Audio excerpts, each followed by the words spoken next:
Sarah O'Connell pensait qu'elle avait perdu tout. À 26, elle se noyait dans dette médicale, éloignée de sa famille et debout sur le bord de l'expulsion.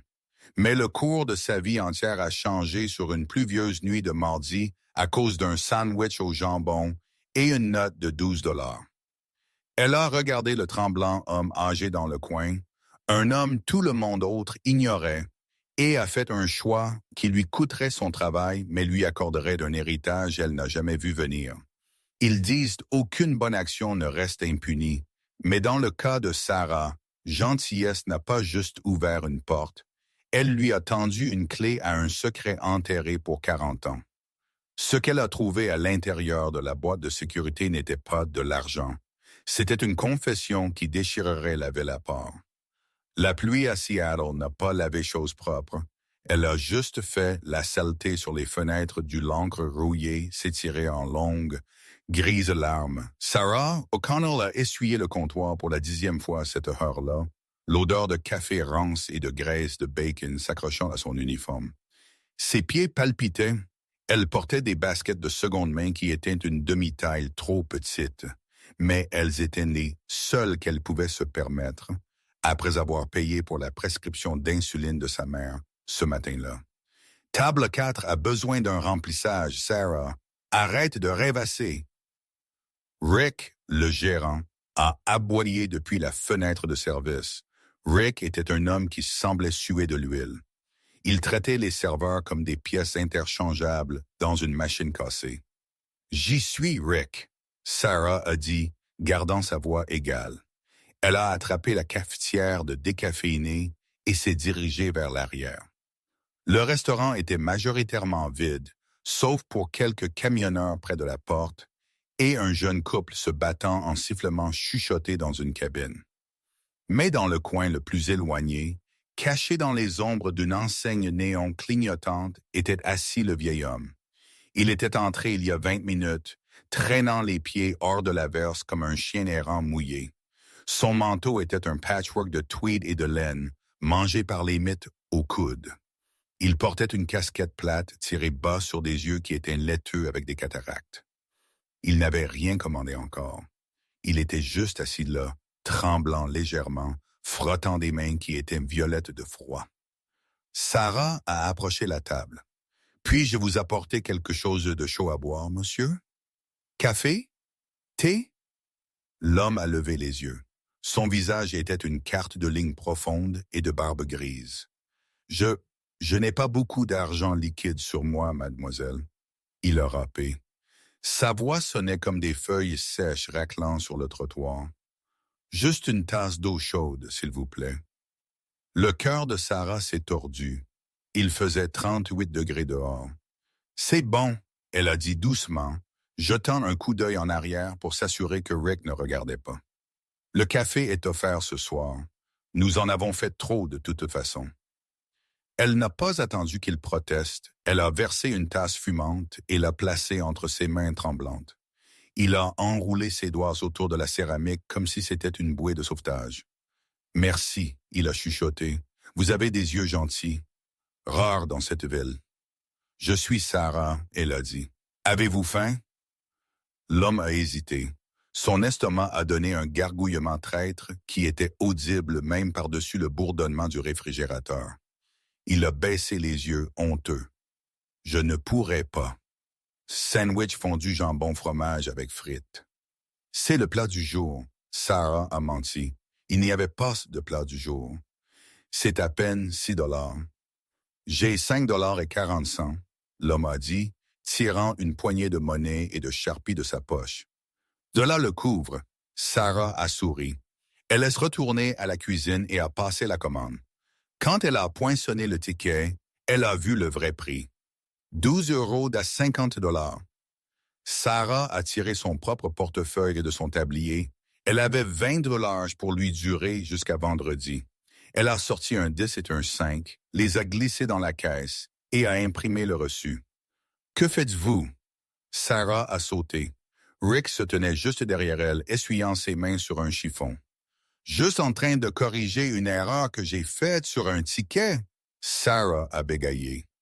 Rick a plissé les yeux, jetant un coup d'œil au vieil homme dans le coin. Ce clochard, vous nourrissez encore les errants, O'Connell. Je vous ai dit, ce n'est pas une soupe populaire. Ça a mauvaise mine pour les affaires. C'est un client payant, Rick. Il a payé en espèces.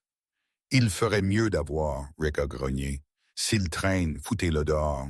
Sarah a apporté la nourriture à la table.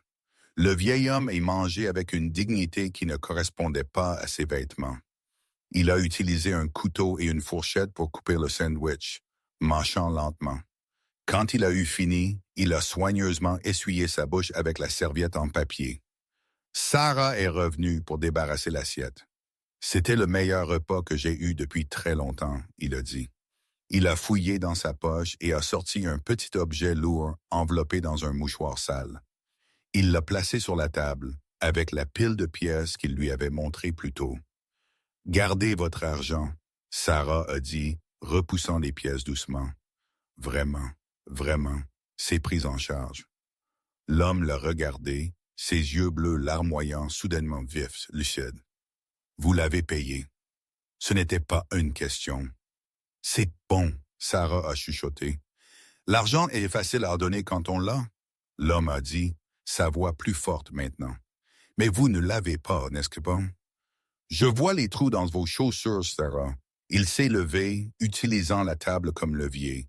Il a laissé les pièces, mais il a poussé l'objet enveloppé dans le mouchoir vers elle. « Je ne peux pas vous rembourser en espèces aujourd'hui, » il a dit. « Mais je paye mes dettes. Prenez ceci. »« Je ne peux pas. »« Prenez-le, » il a commandé. L'autorité dans sa voix l'a surprise. Cela sonnait comme un marteau de juge frappant le bois. « Ouvrez-le demain, pas avant. » Il s'est tourné et a marché vers la porte. Il a bougé lentement, sa claudication prononcée. « Attendez, quel est votre nom? » Sarah a appelé. Il a marqué une pause à la porte, le vent et la pluie fouettant son manteau. « Arthur, il a dit Arthur. » La porte s'est refermée bruyamment. Sarah a baissé les yeux sur la table. À l'intérieur du mouchoir sale se trouvait une clé. Ce n'était pas une clé de maison moderne. C'était une clé passe-partout à l'ancienne. Faite de laiton lourd avec le numéro 404 estampillé dans la tête. « Sarah! » Rick a crié depuis la cuisine. « Arrête de regarder la poubelle et retourne au travail! » Sarah a fourré la clé dans sa poche. Elle ne le savait pas alors, mais son poids était sur le point de faire basculer son monde entier. Le lendemain matin, le ciel était d'un violet contusionné. Sarah est arrivée à l'encre rouillée 15 minutes en avance, espérant préparer la station de café avant l'arrivée de Rick. Elle avait besoin de ce corps de travail. Son propriétaire, M. Henderson, avait menacé de changer les serrures si elle ne trouvait pas les 400 $ restants pour le loyer d'ici jeudi. Elle a déverrouillé la porte d'entrée et s'est figée. Rick était déjà là et il n'était pas seul, assis dans la cabine où Arthur s'était assis la nuit d'avant, était un homme dans un costume qui coûtait plus que ce que Sarah gagnait en un an. Il tapait sur une tablette, une mallette ouverte à côté de lui. Rick se tenait près du comptoir, l'air suffisant. « Bonjour, Sarah, » Rick a dit. Le ton était trop joyeux. C'était le ton qu'il utilisait avant les mauvaises nouvelles. « Bonjour, Rick. Qui est... » « Laissez tomber votre tablier, » Rick a dit, la coupant. « Quoi? » « Vous êtes viré, avec effet immédiat. » Sarah a senti le sang quitter son visage. « Rick, s'il vous plaît, vous ne pouvez pas. J'ai besoin de ce travail. Qu'est-ce que j'ai fait? » Rick a croisé les bras. La caisse était en déficit la nuit dernière. 12,50 $. Non, ce n'était pas le cas. Sarah a protesté. J'ai mis l'argent moi-même. J'ai payé pour le repas de cet homme. Contre la politique, Rick a ricané. Manuel de l'employé, section 4, pas de transactions non autorisées. De plus, nous avons eu des plaintes. Les clients n'aiment pas manger près des sans-abri. Vous êtes mauvaise pour la marque, Sarah. La marque? Sarah a ri, un son hystérique irrégulier. Rick, cet endroit est un bar de plongée avec un grill. S'il vous plaît, ma maman, sortez au canal avant que j'appelle les flics pour vol. Les mains de Sarah ont tremblé alors qu'elle dénouait son tablier. Elle l'a jeté sur le comptoir. Elle voulait crier, faire basculer une table, mais elle était trop épuisée. Elle s'est tournée pour partir, retenant des larmes chaudes. Elle est sortie sur le trottoir, l'air du matin mordant à travers son pull fin. Elle n'avait pas de travail, pas d'argent, et le loyer était dû dans 24 heures. Elle a fouillé dans sa poche pour son téléphone pour vérifier l'horaire de bus, mais ses doigts ont effleuré la froide clé en laiton qu'Arthur lui avait donnée. « Ouvrez-le demain », il avait dit. Elle l'a tiré dehors. À la lumière du jour, la clé semblait encore plus vieille. Le laiton était terni, mais le numéro 404 était clair. « Mademoiselle O'Connell ?» La voix est venue de la rue. Une élégante Mercedes Maybach noire s'était arrêtée au trottoir, tournant au ralenti silencieusement. La vitre arrière est descendue. L'homme de l'intérieur du restaurant, celui en costume cher, se tenait maintenant sur le trottoir. Ce n'était pas celui qui a parlé, cependant. Un chauffeur avait ouvert la portière arrière de la voiture. En sortant se trouvait un homme qui semblait posséder le pâté de maison. Il était grand, avec des cheveux argentés parfaitement peignés en arrière, portant un costume 3 pièces anthracite. Il tenait une canne, mais il ne s'appuyait pas dessus. Il la tenait comme une arme. « Je suis Harrison Ty Baines », l'homme a dit. Sa voix était douce, baritone et professionnelle, associé principal chez Baines, Sterling et plus encore. Sarah a fait un pas en arrière. « Je n'ai pas d'argent pour un avocat, si c'est à propos de ma dette de carte de crédit. » Harrison Baines a offert un rare, mince sourire. « Je ne suis pas ici pour recouvrer une dette, mademoiselle O'Connell. Je suis ici pour exécuter un trust. » « Un trust? Vous avez la mauvaise personne. Sarah Marie O'Connell. Née à Cleveland. Mère, Janet O'Connell. Père décédé. Adresse 42 B Pine Street. Correct? Sarah a hoché la tête, muette. « S'il vous plaît, montez dans la voiture, » Baines a dit, désignant l'intérieur en cuir de la Mercedes. « Je ne monte pas dans une voiture avec un étranger, » Sarah a dit, serrant sa bombe au poivre dans sa poche. Baines a soupiré et a fouillé dans la poche intérieure de sa veste. Il a sorti une enveloppe scellée. « Mon client m'a dit que vous pourriez être têtu. Il m'a dit de vous donner ceci si vous refusiez. » Il lui a tendu l'enveloppe. C'était du papier de lin lourd de couleur crème. Sur le devant, à l'encre tremblante, manuscrite était le nom. Sarah. Elle l'a déchiré. À l'intérieur se trouvait une serviette de cocktail, la même serviette blanche bon marché du l'encre rouillée. Écrit dessus au stylo bleu étaient des mots. Le sandwich au jambon était délicieux. Mais la gentillesse était subsistance. Faites confiance à M. Baines, il sait pour la clé. Arthur Sarah a levé les yeux, son cœur martelant contre ses côtes. Arthur, l'homme sans abri. M. Arthur Penaligon Sterling était beaucoup de choses, Baines a dit solennellement. Sans abri n'en était pas une. Il était excentrique, oui, mais il était aussi l'actionnaire majoritaire de Sterling Industries et l'un des plus grands propriétaires immobiliers de New York. La bouche de Sarah est tombée ouverte. Était? Monsieur Sterling est décédé tôt ce matin dans son sommeil, Baines a dit. Il souffrait d'un cancer du pancréas terminal. Il a passé ses dernières semaines à errer dans la ville, cherchant quelque chose qu'il prétendait avoir perdu il y a des années. Que cherchait-il? Sarah a demandé. L'humanité, Baines a dit. Il a visité 12 établissements hier. Il a été mis à la porte des 11 d'entre eux. Vous étiez la seule qui l'a nourri. Baines a pointé la voiture à nouveau. Maintenant, mademoiselle O'Connell, nous avons beaucoup de travail à faire. Et à en juger par cette clé dans votre main, vous avez un rendez-vous au coffre-fort de la Première Banque nationale. Sarah a regardé le restaurant où Rick regardait par la fenêtre avec un froncement de sourcils confus. Elle a regardé la Mercedes, elle a regardé la clé. Elle est montée dans la voiture. Alors que la lourde porte se refermait lourdement, bloquant le bruit de la ville. Ben s'est assis en face d'elle.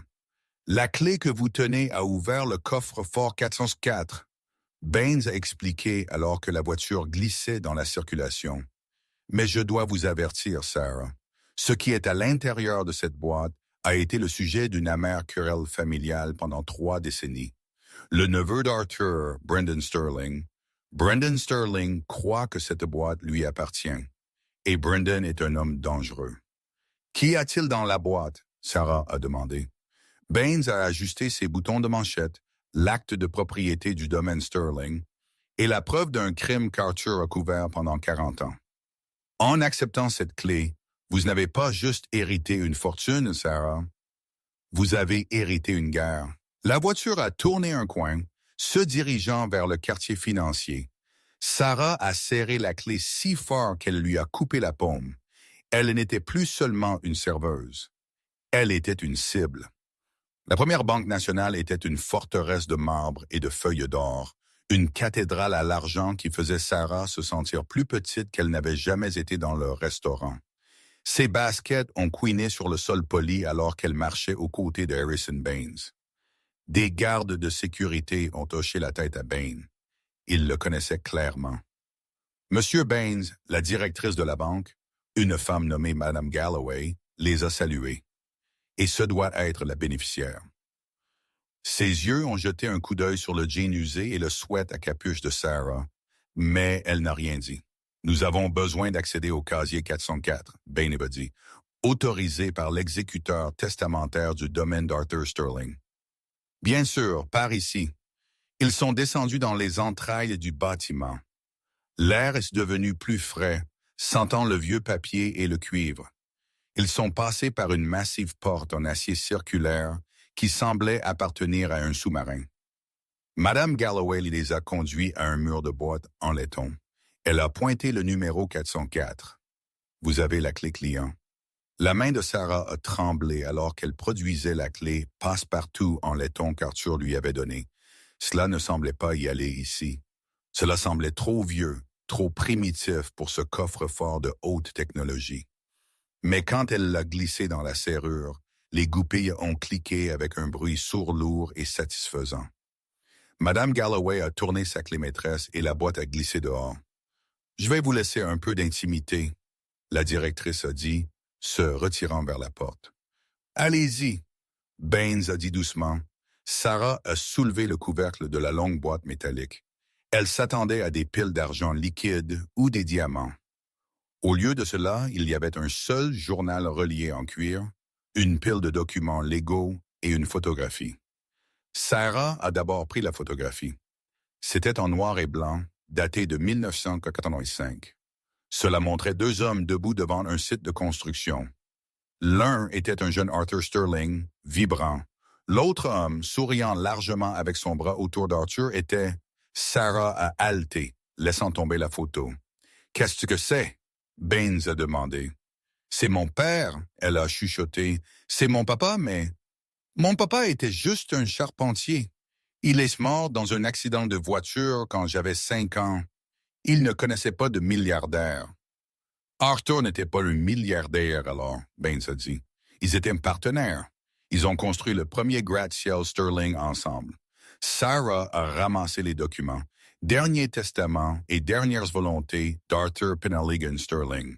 Moi, Arthur Sterling, étant saint d'esprit, laisse par la présente 100% de mes biens, y compris la tour Sterling, le domaine des Hamptons et tout mon portefeuille d'actions, à la file de mon ami trahi, Michael O'Connell, à Sarah O'Connell. Ceci dit que je possède tout, Sarah a bégayé.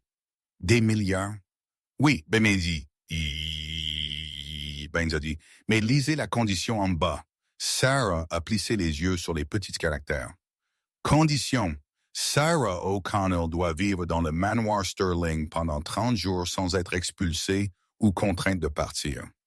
Si elle quitte la propriété pendant plus de 24 heures, ou si elle cède ses droits, l'intégralité du domaine revient à mon neveu, Brendan Sterling. C'est un test, Baines a dit. Arthur voulait s'assurer que vous aviez le cran de tenir l'Empire. Il savait que Brendan viendrait pour vous.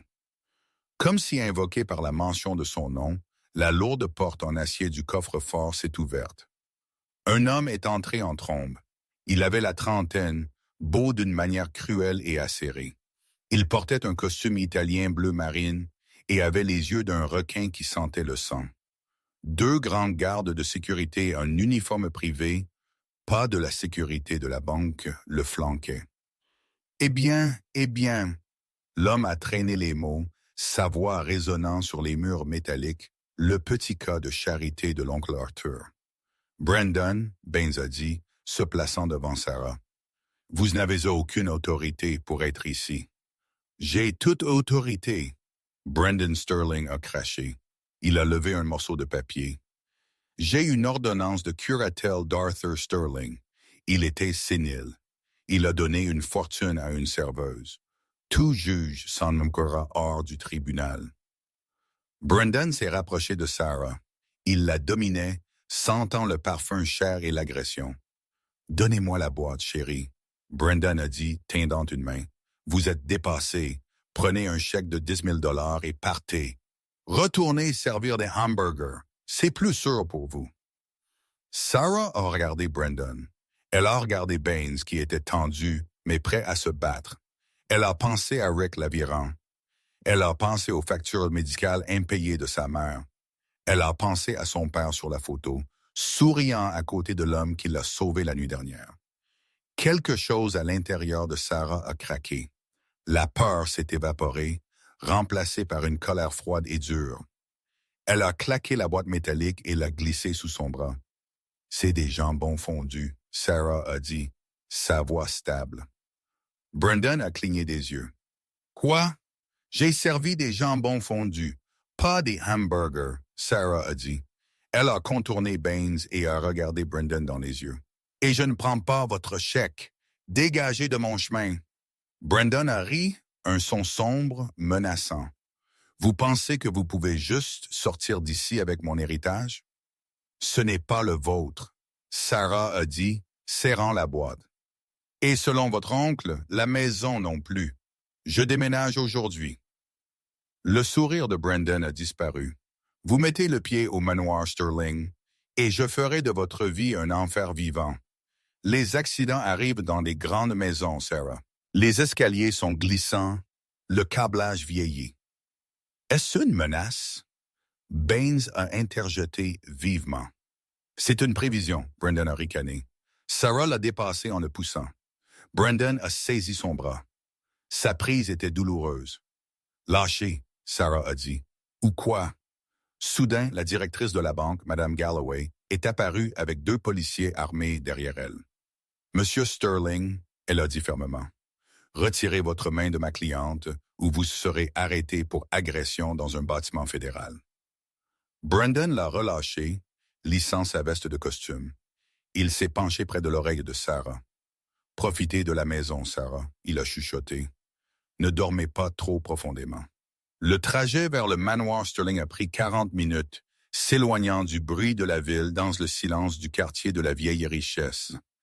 Les arbres ici étaient plus grands, de vieux chênes qui s'arquaient sur la route, comme des doigts squelettiques bloquant le soleil.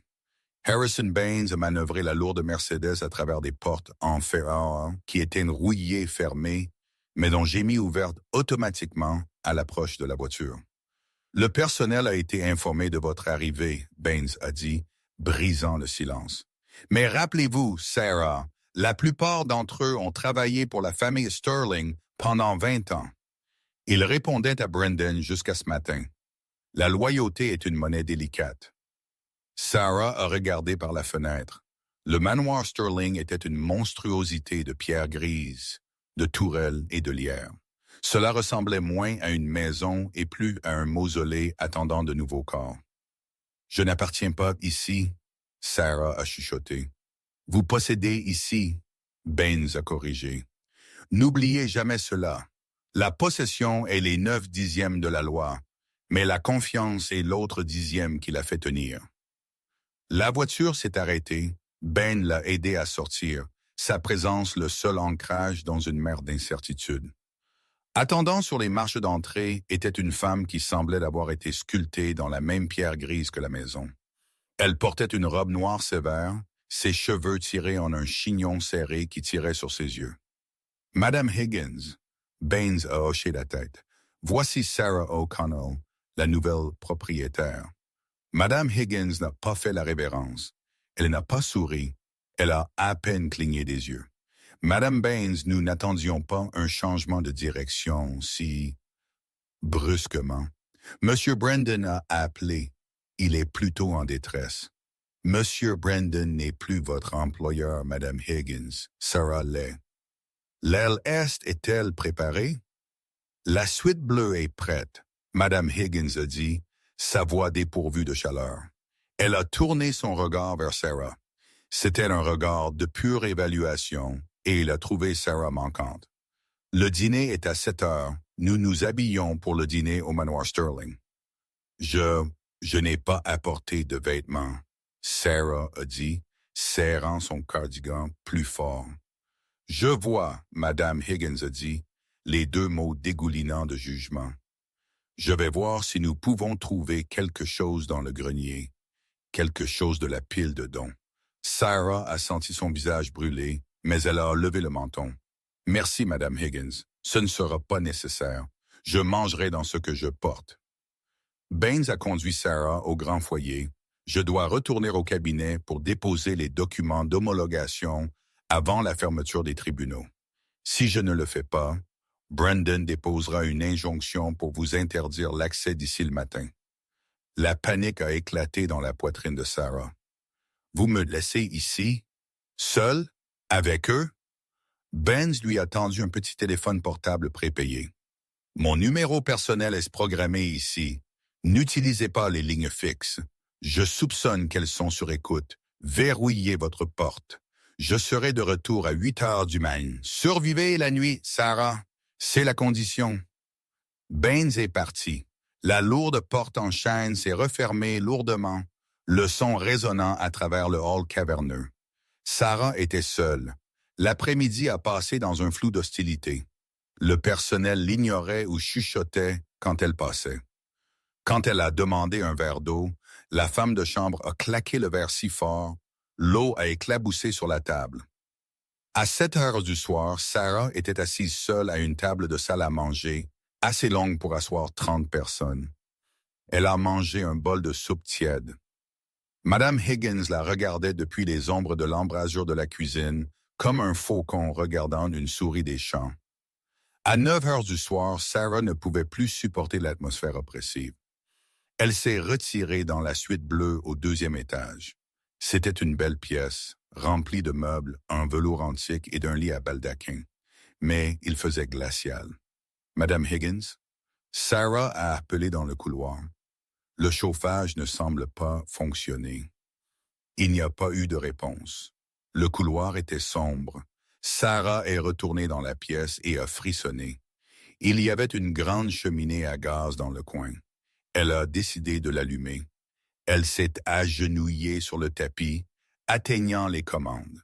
C'est alors qu'elle a entendu le sifflement. Ce n'était pas le doux sifflement d'une veilleuse. C'était un écoulement d'air en colère, agressif. Sarah s'est figée. L'odeur l'a frappée instantanément. œuf pourri, Mère Captain. La pièce se remplissait de gaz. Elle a atteint le bouton pour l'éteindre, mais le bouton a tourné inutilement dans sa main. Il avait été cisaillé. La vanne était bloquée en position complètement ouverte. Panique. Elle a reculé à toute vitesse. Si elle allumait une allumette ou si une étincelle de l'électricité statique du couloir frappait cette air, toute la pièce exploserait. Elle a couru à la fenêtre. Peinte fermée. Elle a couru à la porte. Verrouillée. « Hé !» Elle a crié, frappant sur le bois lourd. « Laissez-moi sortir! Il y a une fuite de guerre! » Silence du couloir. Puis, le son distinct de pas s'éloignant. Les vapeurs devenaient plus fortes. Sarah s'est sentie étourdie. Elle avait besoin de casser la fenêtre. Elle a attrapé une lourde lampe en laiton de la table de chevet et l'a balancée de toutes ses forces contre la vitre. Crash! L'air froid de la nuit s'est précipité, se mélangeant au gaz. Elle a brisé le reste des éclats dentelés et s'est penchée, avalant de l'oxygène. Elle a regardé en bas. C'était une chute de 20 pieds jusqu'aux pierres du patio en bas. Elle ne pouvait pas sauter. Elle est remontée à l'intérieur, retenant son souffle, et a attrapé la lourde couette du lit. Elle l'a trempée dans l'évier de la salle de bain. Heureusement, l'eau fonctionnait toujours et a calé le paquet mouillé sous la fente de la porte pour empêcher le gaz de s'infiltrer dans le couloir et de trouver une source d'ignition. Elle a passé les 6 heures suivantes, recroquevillée près de la fenêtre cassée, enveloppée dans les rideaux pour la chaleur, le téléphone prépayé à la main. Elle voulait appeler Baines, mais il avait dit « survivez la nuit ». Si elle appelait à l'aide et quittait la propriété, elle violait la condition du testament. Brendan gagnerait. Je ne pars pas. Elle a serré les dents à travers des dents qui claquaient. Vous m'entendez, Brendan? Je ne pars pas. À 6 heures, je suis. La poignée de la porte a tourné. Cela s'est déverrouillé. Madame Higgins est entrée avec un plateau de thé, l'air parfaitement serein. Elle s'est arrêtée quand elle a vu la fenêtre cassée et Sarah recroquevillée sur le sol. Elle a reniflé l'air, qui sentait encore faiblement le gaz. « Oh, chère, Madame Higgins a dit, sa voix monocorde. Il semble que nous ayons eu un dysfonctionnement avec l'unité de chauffage. Vous auriez vraiment dû appeler l'entretien, Mademoiselle O'Connell. Casser un carreau de fenêtre historique sera déduit de votre allocation. » Sarah s'est levée, ses jambes raides. Elle a marché vers Madame Higgins, a pris la tasse de thé et l'a versée sur le tapis. Le bouton était cassé, Madame Higgins, Sarah a dit. Sa voix basse et dangereuse, et la porte était verrouillée de l'extérieur. Les vieilles maisons ont des verrous collants, la gouvernante a dit, sans scier. Je veux un serrurier ici d'ici midi, Sarah a dit, et je change de pièce. Je prends le bureau d'Arthur et si je sens du gaz à nouveau, je ne casse pas une fenêtre. J'appelle la police et vous fais accuser de tentative de meurtre. Pour la première fois, une lueur de peur a traversé les yeux de Madame Higgins. Très bien, madame, elle a dit raidement. Sarah avait survécu la nuit, mais elle savait que la guerre venait de commencer. Sarah a déplacé ses affaires, qui consistaient en son sac à dos et la boîte métallique de la banque, dans le bureau privé d'Arthur au rez-de-chaussée. Elle s'y sentait plus en sécurité. Il avait des portes-fenêtres s'ouvrant directement sur la pelouse, donc elle ne pouvait pas être piégée, et il sentait le tabac et le cuir, une odeur masculine qui lui rappelait l'homme dans le restaurant. Elle a verrouillé la porte avec une chaise calée sous la poignée. Elle ne faisait pas encore confiance aux clés et s'est assise au massif bureau en acajou. C'était le moment.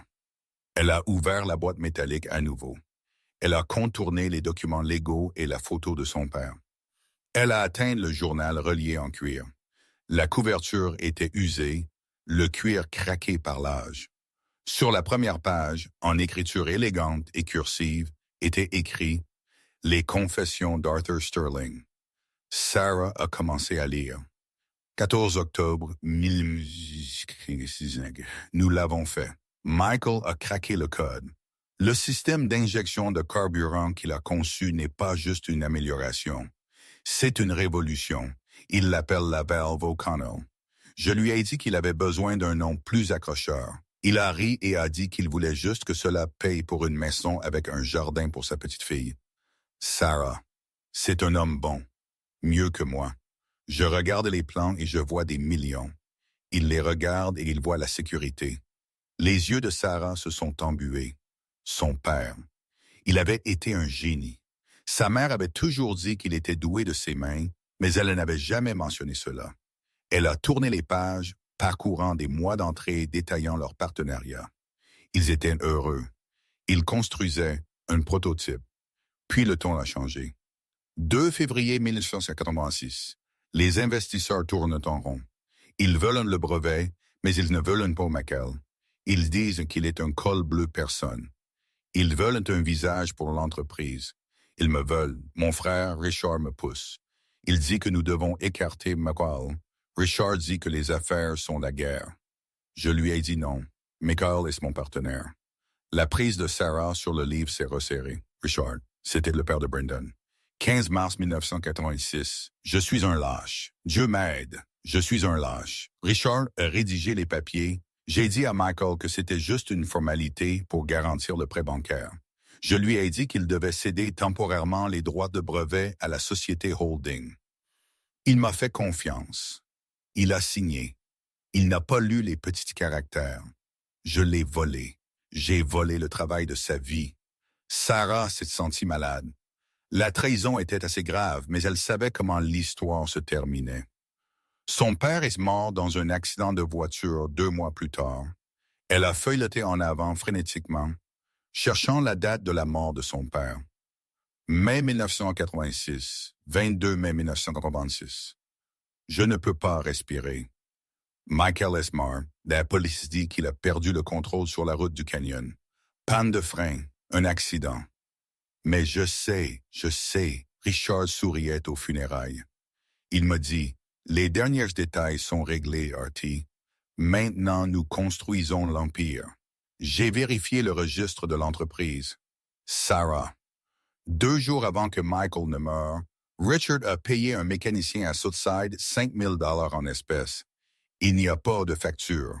Mon frère l'a tué. Et j'ai tenu la plume qui a signé le mandat de mort. Sarah a laissé tomber le journal. Il a heurté le bureau avec un bruit sourd et lourd. La pièce semblait tourner. Ce n'était pas juste un vol d'entreprise. Ce n'était pas juste un brevet volé. C'était un meurtre. Son père avait été assassiné par la famille Sterling pour garantir les milliards sur lesquels elle était maintenant assise. Elle s'est levée, peignant la pièce, son souffle venant par petits allaitements. Brendan était le fils de Richard. Savait-il? Elle est retournée au journal. La dernière entrée était datée d'il y a 3 jours, la veille de la mort d'Arthur. Décembre 2025, je meurs. Le cancer me ronge. Mais la culpabilité m'a déjà évidé. Brendan est juste comme son père Richard. Il sait pour le vol. Il sait pour le mécanicien. Il me faisait chanter depuis des années pour m'empêcher d'aller à la police. Il veut l'entreprise. Il veut enterrer le passé. Mais il me reste une carte à jouer. J'ai retrouvé le mécanicien. C'est un vieil homme maintenant, vivant en Floride. Il a gardé un enregistrement de Richard l'embauchant. Assurance. J'ai mis l'enregistrement dans le coffre-fort des ombres. Brendan ne sait pas où c'est. Seul le véritable héritier le trouvera. L'indice est dans le portrait. Le coffre-fort des ombres, Sarah a chuchoté. Elle a regardé autour du bureau. Les murs étaient tapissés de livres, mais au-dessus de la cheminée était accrochée une massive peinture à l'huile. Ce n'était pas d'Arthur. C'était une peinture des 2 hommes de la photographie, Arthur et son père, Michael, debout sur les poutres en acier d'un gratte-ciel, mangeant le déjeuner. Sarah a marché jusqu'à la peinture. Il était intitulé « La Fondation ». Elle l'a étudié. Les coups de pinceau étaient épais. Son père avait l'air heureux. Dans sa main, il tenait une boîte à déjeuner. Sarah a plissé les yeux. Peint sur le côté de la boîte à déjeuner, sur la photo incroyablement petit, se trouvaient 3 numéros. 7, 21, 18. Elle a regardé l'étagère. Elle a tiré sur des livres. Elle a senti le cadre de la peinture. Rien ne s'est passé. Puis elle s'est souvenue. Le coffre-fort des ombres. Elle a éteint la lampe sur le bureau. La pièce a plongé dans l'obscurité, illuminée seulement par le clair de lune s'écoulant à travers les portes-fenêtres. Le clair de lune a frappé la peinture. Sarah a haleté. La peinture devait avoir été mélangée avec une sorte de matériau réfléchissant ou de pigment phosphorescent qui était invisible à la lumière du jour. Dans l'obscurité, sous le pâle clair de lune, une flèche est apparue sur la toile, brillant faiblement. Elle pointait non pas vers la peinture, mais vers les lattes de parquet directement sous le bureau où elle était assise. Sarah est tombée à genoux. Elle a poussé le lourd tapis de côté. Les lattes de parquet semblaient être en chêne massif. Elle a passé ses doigts dessus. Une planche était légèrement lâche. Elle a utilisé le coupe-papier du bureau pour le soulever. En dessous se trouvait non pas un coffre-fort, mais un petit clavier numérique encastré dans la solive de plancher. Elle a tapé les numéros de la boîte à déjeuner. 7, 21, 18, clic. Une section du lambris sur le mur s'est ouverte. À l'intérieur se trouvait un enregistreur vocal numérique et un épais dossier étiqueté « Le mécanicien ». Sarah l'a atteint, sa main tremblante. C'était ça, la preuve qui enverrait Brandon en prison et laverait le nom de son père. Soudain, la vitre des portes-fenêtres s'est brisée vers l'intérieur. Sarah a crié, serrant le dossier contre sa poitrine. Une silhouette a traversé le verre brisé, craquant sur les éclats. Il était vêtu d'un équipement tactique noir, le visage couvert par un masque de ski. Il tenait un pied de biche. « Donnez-le, mademoiselle O'Connell. » Une voix a grogné. Ce n'était pas la voix de Brandon. C'était plus profond, plus rauque. Un voyou engagé. Sarah a reculé à toute vitesse, piégée entre le bureau et le mur. « Au secours !» Elle a crié, bien qu'elle sût que personne dans cette maison ne viendrait. L'homme a levé le pied de biche. Le dossier maintenant. Sarah a regardé le lourd globe en laiton sur le bureau. Elle a regardé l'intrus. Elle n'était plus une serveuse. Elle était la fille de l'homme qui avait construit cet empire, et elle en avait fini d'être servie. Elle a attrapé le globe et l'a lancé. Pas sur l'homme, mais sur l'interrupteur principal sur le mur. La pièce s'est devenue noire comme pois. Sarah a plongé sous le bureau, juste au moment où le pied de biche s'est écrasé dans le bois, où sa tête avait été une seconde auparavant. Le bureau était noir comme pois, sauf pour le clair de lune dentelé coupant à travers les portes-fenêtres brisées. L'intrus respirait lourdement, des respirations rauques, balançant le pied de biche en arc aveugle et violent. Whoosh! Crac! Une étagère a éclaté. Whoosh! Boum! Le lourd bureau en chaîne a gémi sous l'impact. Sarah s'est aplatie contre des lattes de parquet. Le dossier étiqueté le mécanicien, fourré à l'intérieur de son pull. Son cœur était un oiseau frénétique frappant contre sa cage thoracique. Elle connaissait la disposition de la pièce. L'intrus, non. C'était son seul avantage. Elle devait sortir, mais l'intrus bloquait les portes brisées. La seule autre sortie était la lourde porte en chaîne menant au couloir, mais elle était verrouillée de l'intérieur. Par elle. Elle a rampé, les fibres du tapis ont écorché ses genoux. Elle a bougé pouce par pouce vers la cheminée. Sa main a effleuré du métal froid, le tisonnier en fer. Elle l'a saisi. C'était lourd, solide. « Je peux t'entendre respirer, chérie. » L'homme a grogné. Il a arrêté de bouger. Il écoutait. Sarah a vu sa silhouette contre le clair de lune. Il tournait la tête, scrutant l'obscurité. Il a fait un pas vers elle. Sarah n'a pas attendu. Elle a bondi vers le haut, balançant le tisonnier en fer avec chaque once de force alimentée par l'adrénaline qu'elle possédait. Cling! Le fer a frappé le genou de l'intrus. Il y a eu un craquement d'os écœurant. L'homme a hurlé, un son guttural d'agonie pure, et s'est effondré sur le côté, laissant tomber le pied de biche. Sarah n'est pas restée pour voir s'il se relevait. Elle a filé vers les portes-fenêtres brisées. Elle a enjambé les éclats de verre, les sentant lui trancher les paumes, et est tombée sur l'herbe mouillée de la pelouse. La pluie était revenue, un déluge froid et implacable. Sarah s'est mise debout et a couru. Elle n'a pas couru vers le portail principal. C'était à 1 mile de distance et probablement verrouillé. Au lieu de cela, elle a couru vers le garage, un bâtiment détaché près des écuries. Elle s'est souvenue avoir vu un vieux pick-up garé sur le côté plus tôt ce jour-là.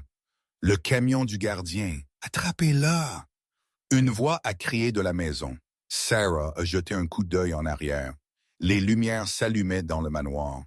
Madame Higgins se tenait sur le patio arrière, pointant Sarah. 2 hommes de plus en costume sombre sprintaient depuis le côté de la maison. Brandon n'avait pas juste engagé un voyou. Il avait amené une équipe de tueurs. Sarah a atteint le camion. C'était une Ford rouillée des années 90. Elle a essayé la porte, déverrouillée. Elle a sauté dedans, priant que les clés y soient. Elles n'y étaient pas. Non, non. Sarah est sanglotée, cherchant le pare-soleil, les tapis de sol. Les hommes se rapprochaient. Ils étaient à 50 yards. Elle pouvait voir l'éclat des pistolets dans leurs mains. Elle a regardé le contact. Le câblage sous le tableau de bord était exposé, pendant lâchement.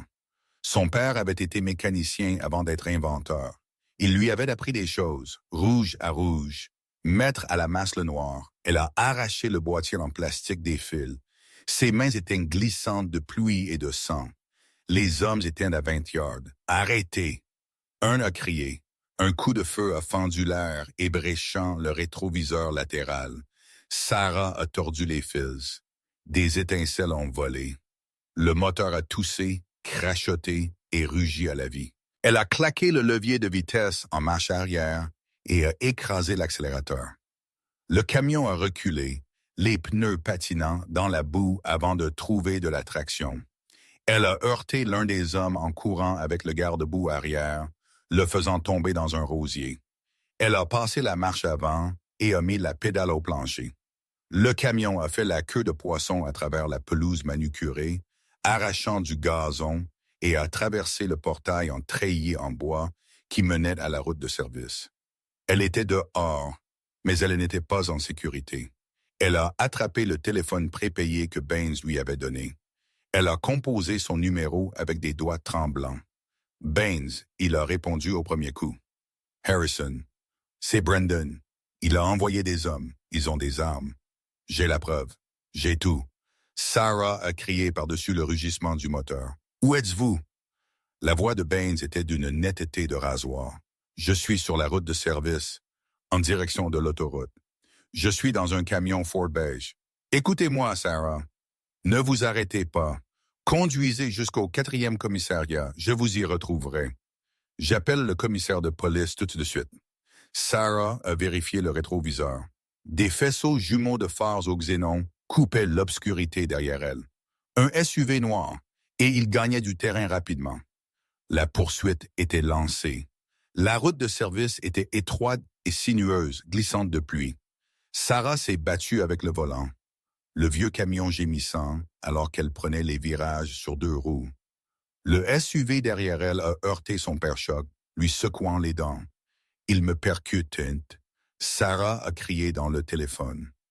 Gardez la ligne ouverte, Sarah. La police tresse votre GPS. Ils sont à 3 minutes. 3 minutes. Cela aurait aussi bien pu être 3 ans. Le SUV s'est mis à côté d'elle. La vitre est descendue. C'était Brendan Sterling sur le siège passager. Il avait l'air dérangé, ses cheveux plaqués sur son front. Il a levé un pistolet. « Garez-vous, espèce de serveuse poubelle! » Brendan a crié. Sarah l'a regardé. Elle a regardé la route devant elle. Un virage serré arrivait, bordant un talus escarpé qui tombait dans la rivière. Elle a claqué ses freins. La manœuvre était inattendue. Le chauffeur de Brendan, s'attendant à une course, accélérait toujours. Le SUV l'a dépassé en flèche. Quand le chauffeur a réalisé que le virage était là, il était trop tard. Il a claqué les freins, mais l'élan a emporté le lourd véhicule de côté. Le SUV a dérapé, a heurté la glissière de sécurité, est basculé par-dessus le bord et a dégringolé le talus, disparaissant dans l'eau sombre en dessous. Sarah était assise dans le camion au ralenti, sa poitrine haletante. Le silence est revenu sur la route, rompu seulement par le bruit de la pluie et les sirènes lointaines de la police qui approchaient. Elle a regardé le siège passager où le dossier et l'enregistreur gisaient. « Je suis toujours là. » Elle a chuchoté à la cabine vide. « Je suis toujours là. » Le procès de l'État contre Brendan Sterling a été surnommé le procès de la décennie par la presse. La salle d'audience était bondée à pleine capacité chaque jour. Des gens campaient dehors pour des sièges. Ils voulaient voir la serveuse qui a fait tomber un empire. Sarah était assise à la table du plaignant, portant un simple costume bleu marine. Elle avait l'air fatiguée, mais son dos était droit. Harrison Bain était assis à côté d'elle, un requin dans son habitat naturel. Brendan avait survécu à l'accident avec une jambe cassée et une commotion cérébrale.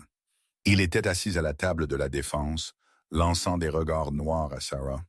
Son avocat, un arrangeur coûteux nommé Marcus Thorne, arpentait actuellement le sol. Mesdames et messieurs les jurés, Thorne a tonné. Cette affaire entière est une fabrication. Une serveuse chasseuse de dot a séduit un homme sénile et mourant, a falsifié un testament et essaie maintenant d'accuser son neveu en deuil avec une histoire ancienne. L'enregistrement qu'elle prétend avoir trouvé, inadmissible. Il a 40 ans, la chaîne de garde est brisée. Nous demandons le rejet. La juge, une femme sévère nommée Justice Pendergast, a regardé par-dessus ses lunettes. Monsieur Baines. Harrison s'est levé. Il n'a pas tonné.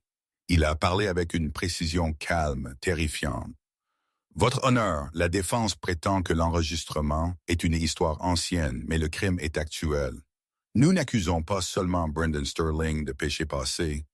Nous l'accusons de conspiration en vue de commettre un meurtre la semaine dernière. Objection, Thorne a crié. Spéculation. J'ai un nouveau témoin, Baines a dit calmement. Quelqu'un que la défense n'attend pas. Les portes à l'arrière de la salle d'audience se sont ouvertes. Un homme en fauteuil roulant a été introduit par un huissier de justice. Il était incroyablement vieux, sa peau comme du parchemin, branchée à un réservoir d'oxygène portable. Le visage de Brendan est devenu blanc. « Déclarez votre nom pour le dossier, » Baines a dit. Le vieil homme a baissé le masque à oxygène. Mon nom est Elias Bain. J'étais le mécanicien pour Sterling Industries en 1986. Un murmure a parcouru la foule. « Monsieur Baines, » Baines a dit, « avez-vous saboté la voiture de Michael O'Connell? »« Oui, j'ai fait, » le vieil homme a sifflé. « Richard Sterling m'a payé 5 000 $. Il m'a dit de couper la ligne de frein. »« Et pourquoi vous présentez-vous maintenant? »« Parce que, » Baines a dit, pointant un doigt tremblant vers Brendan. « Parce qu'il a arrêté de me payer. Pendant 20 ans, Richard m'a payé de l'argent pour me faire taire. Quand Richard est mort, Brendan a repris les paiements. Il m'a rendu visite en Floride il y a 6 mois. Il m'a dit si je parlais un jour à la fille, il me tuerait. « Menteur !» Brendan a crié, se levant. « C'est un vieil imbécile sénile. Asseyez-vous, Monsieur Sterling. » La juge a frappé son marteau. Bain s'est tourné vers le jury. « Nous avons les relevés bancaires, mesdames et messieurs. Virement mensuel du compte personnel de Brendan Sterling à Monsieur Bain. » Le silence a été acheté. Mais la vérité est gratuite. Bain a ensuite ramassé l'enregistreur numérique que Sarah avait trouvé dans le mur. Et finalement, l'enregistrement trouvé dans le coffre-fort des ombres. Ce n'est pas juste Richard qui parle. Écoutez attentivement jusqu'à la fin. Il a appuyé sur lecture. La salle d'audience est devenue silencieuse. La voix de Richard, métallique, vieille. Fais-le juste, Elias. Fais en sorte que ça ressemble à un accident. La voix d'Elias. C'est risqué, Monsieur Sterling. Richard. Fais-le. Mon fils regarde. Je veux qu'il apprenne comment nous gérons les problèmes. Il y a eu une pause sur la bande. Puis une jeune voix aiguë, une voix d'enfant, a parlé. Jeune Brendan. Le méchant homme est-il parti, papa? Richard. Oui, fils. Il s'en va pour toujours. La salle d'audience a éclaté. Brendan s'est affaissé sur sa chaise, vaincu. Il avait été là. Il avait su depuis qu'il était enfant. La pourriture dans la famille Sterling est allée jusqu'à la moelle. 1 heure plus tard, le jury a rendu un verdict en un temps record. Coupable de tous les chefs d'accusation, fraude, détournement de fonds et conspiration en vue de commettre un meurtre. Alors que les huissiers menottaient Brendan, il s'est arrêté en passant devant la table de Sarah. Il n'a pas ricané cette fois. Il l'a juste regardé avec des yeux creux. « Vous n'êtes qu'une serveuse, » il a marmonné. « Vous ne saurez pas quoi faire avec l'argent. Vous perdrez tout. » Sarah s'est levée. Elle s'est penchée près. « Je sais exactement quoi en faire, Brendan. Je vais payer l'addition. 6 mois plus tard, le l'encre rouillée avait l'air différent. Les taches de graisse étaient parties. L'enseigne néon était réparée. Les fenêtres scintillaient. Sarah est entrée, ne portant pas d'uniforme, mais portant un jean et un joli pull. Elle a marché derrière le comptoir. Rick, l'ancien gérant, n'était pas là. Sarah l'avait viré le premier jour. À sa place se tenait une jeune femme nommée Maria, une mère célibataire qui avait eu du mal à trouver du travail. « Comment va le coup de feu du déjeuner, Maria? » Sarah a demandé. « Bondé, patronne? » Maria a souri. « Tout le monde veut manger à l'endroit où tout a commencé. » Sarah a regardé la cabine du coin, celle dans l'ombre. Une plaque était vissée dans le mur au-dessus, réservée à Arthur. Pour les affamés, les perdus et les gentils. Sarah avait transformé la fortune Sterling en la fondation O'Connell. Elle avait remboursé les dettes médicales de chaque employé de la ville qui travaillait dans le service alimentaire. Elle avait ouvert des refuges. Elle avait réparé le quartier. La cloche au-dessus de la porte a tinté. Une vieille femme est entrée, l'air froide et affamée, comptant des centimes dans sa main. Elle a regardé le tableau des menus, son visage s'affaissant quand elle a vu les prix. Sarah est sortie de derrière le comptoir. Elle a approché la femme avec un menu. « Bienvenue au l'encre rouillée », Sarah a dit chaleureusement. « Je ne peux pas rester », la femme a dit. « Je n'ai pas assez. » Sarah a souri, et dans ce sourire, le fantôme d'Arthur Sterling a semblé hocher la tête en signe d'approbation. « Ne vous inquiétez pas, Sarah a dit. Le plat du jour est le jambon fromage fondu, et c'est offert par la maison. Et c'est ainsi qu'un seul acte de gentillesse envers un étranger a fait tomber un empire corrompu et a changé une vie pour toujours. » Sarah O'Connell a prouvé que si l'argent est puissant, l'intégrité est incassable. Elle a perdu son travail ce jour-là, mais elle a gagné une destinée qu'elle n'avait jamais imaginée. Cela vous fait vous demander, qui dépassez-vous chaque jour? Quelle bataille mène-t-il? Et quelle porte pourrait s'ouvrir si vous vous arrêtez juste pour aider? Si vous avez aimé cette histoire de justice, de trahison et de rédemption, veuillez appuyer sur ce bouton « J'aime ». Cela aide vraiment la chaîne à grandir. N'oubliez pas de partager cette vidéo avec quelqu'un qui a besoin d'un rappel que les bonnes personnes gagnent toujours à la fin. Et assurez-vous de vous abonner et de sonner la cloche pour que vous ne jamais